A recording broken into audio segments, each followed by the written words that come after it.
The original Gears of War was iconic for so many reasons, but mainly it was the first time people had really seen the quality of graphics like that coming through on Xbox. It was darker, grittier, and there was just nothing like it on the market at the time. One of the things we used to describe Gears was heavy. We wanted the world to have weight, not this clean, light, kind of froofy sci-fi. We kind of came up with this theme, destroyed beauty, with the environments, and that made them feel heavy and almost burdened with the elements of time and war.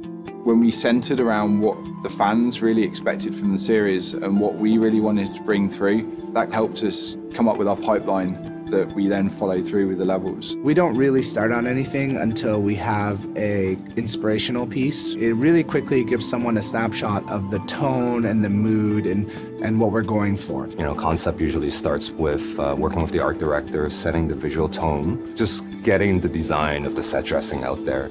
We definitely had some challenges where, you know, I would call maybe overzealousness of artists to try to make something look really cool, but in doing that, they've changed a corner or changed the sight line, which then has a knock-on effect to where you can stand when you're playing multiplayer and you can get shot, where before you weren't getting shot. So we definitely, in our first few levels, had to keep a strict eye on that. Every asset in the game has been reauthored from scratch using modern techniques. So we have a physical base shader now.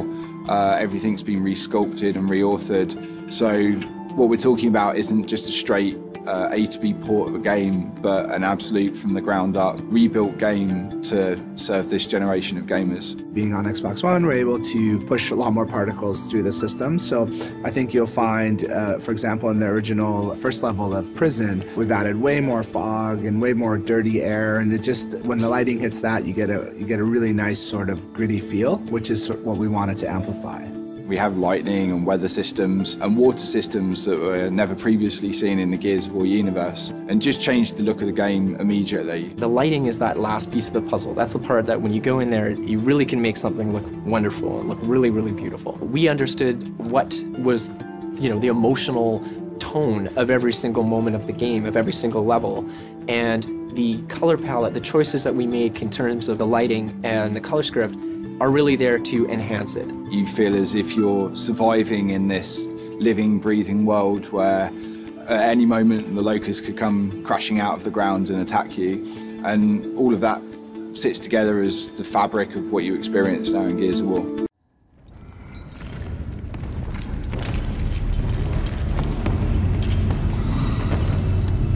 The Locusts are beasts, beasts from beneath. We wanted to see them in dark places, but see that face that just kind of peers out of the darkness, you know, and would steal children in the night, that type of thing, you know.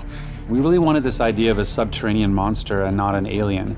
And so when a lot of the visual development that people like Chris Perna put into it was that idea of what happens when you take a creature and push it subterranean for a long period of time. And so that led to the sort of albino skin and the idea of the sort of lizard man kind of look. With everything we did, we tried to separate what would make a cog and a locust a locust. Cog have energy and gas-driven vehicles and weaponry, and locusts use beasts and kind of twist and torture things into doing their bidding. It's a game about killing those monsters and feeling empowered as you chainsaw them in half. So going from the sort of Xbox 360 version to the Xbox One version, we had to look very carefully about how far to push things. And so really what we tried to do is really try to stay true to what was there, but kind of clean it up. The Locust are a bit of a motley crew. We have the giant boomer, we have the drone, and creatures like the corpse are kind of compiled out of lots of different anatomies. We really wanted to amp up this idea of they're earthy and they're dirty and they have a lot of cracks. And if you look at the Locust weapons,